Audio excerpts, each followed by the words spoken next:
Motivation দেন ভাই, ভয় লাগে। আচ্ছা আমরা মোটিভেশনের দিকে যাব না, তবে আমরা অবশ্যই যে কোনো কাজ করার আগে একটু উদ্দেশ্য খুঁজবো, রাইট?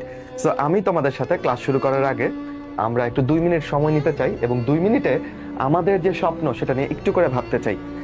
তারপর আমরা এই ভূমিকাটুকু করে ক্লাসে প্রবেশ করবো ইনশাল্লাহ। আমার সাথে যারা আছো, তোমরা যে কি বিপুল সম্ভাবনাময়ী এটা তোমরা নিজেরা জানো না। এই সময়টাতে ভয় আসা, আতঙ্ক আসা খুব স্বাভাবিক।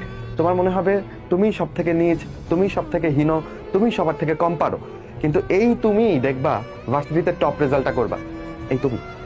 তখন তুমি জুনিয়রদের যখন উপদেশ দিবা, আমার মতো করে এইভাবেই বলবা যে এই সময় ভয় আসে, কিন্তু you are on right track.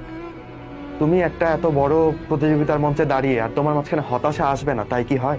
হতাশা তো আসবেই, কিন্তু একটা স্ট্রং মানুষ হিসেবে আমরা সেগুলোকে ওভারকাম করব।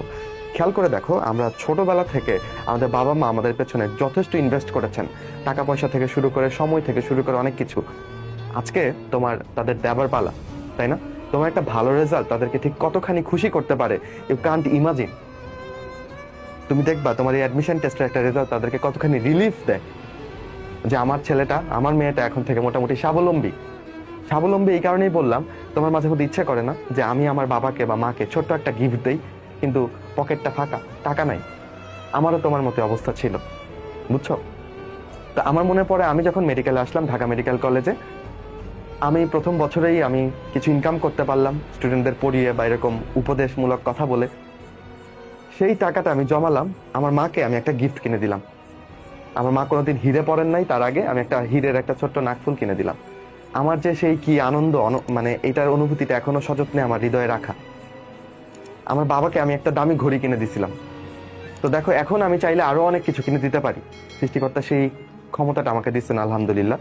কিন্তু ওই যে প্রথম এই 12 বছর ধরে স্বপ্ন দেখছি যে কোনো একদিন নিজে কামাই করে বাবাকে কিছু একটা দিব, মাকে কিছু একটা দিব, সেই সুযোগটা কিন্তু আমি এই মেডিকেলে চান্স পাওয়ার মধ্যে দিয়ে আলহামদুলিল্লাহ পেয়েছি। আমি এটা বলছি না যে যদি এখানে না পড়তাম বা ভার্সিটিতে না চান্স পাইতাম তাহলে আমি এটা করতে পারতাম না। কিন্তু একই দিক থেকে বাবা মা খুশি, আবার তুমি তার খুশিকে দ্বিগুণ করে দিতে পারছো, তাই না? জীবনটা তখন খানিকটা হলেও সুন্দর মনে হবে।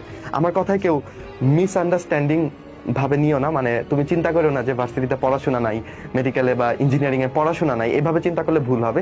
কষ্ট থাকবে, জীবনে সবসময় সংকট থাকবে, কিন্তু সেটাকে কাটিয়ে আমরা এই ক্ষুদ্র ক্ষুদ্র আনন্দগুলো আহরণ করতে পারলে জীবনটাকে আর বোরিং লাগে না। আচ্ছা, সো আমি এগুলো প্ল্যান ছিল না, বাট তোমাদের কাছে অনেক কথাই বলে ফেললাম। সো তুমি যখন পড়তে বসবা, আগে একটু চোখ বন্ধ করে চিন্তা করো, আমি এত খাটতেছি কেন, কিসের লোভে খাচ্ছি? এই যে 2 ঘন্টার ভাইয়ের বায়োলজি ক্লাস করব, 2 ঘন্টার কমও হতে পারে, লেটস সি। তো এইখানে আমি কেন করছি, আমার উদ্দেশ্য কি, আমার এই ক্লাস থেকে আমার বেনিফিট কি, এগুলো ভেবে নিয়ে তারপর কাজে লাগো। আর যারা এখনো মনের মধ্যেই দোটানায় আসছো, তারা কিন্তু পিছায় পড়বা। সো মানসিকতা দিয়ে আগায় থাকতে হবে, মাথায় রাখবা তুমি একটা স্ট্রং মানুষ হও, ঠিক আছে? চিন্তা ভাবনায় স্ট্রং হও। তুমি চাইলে, ওই যে বললাম, তুমি নিজেও জানো না তোমার ক্ষমতা কতখানি, এটা পরে বুঝবা, ঠিক আছে? আচ্ছা।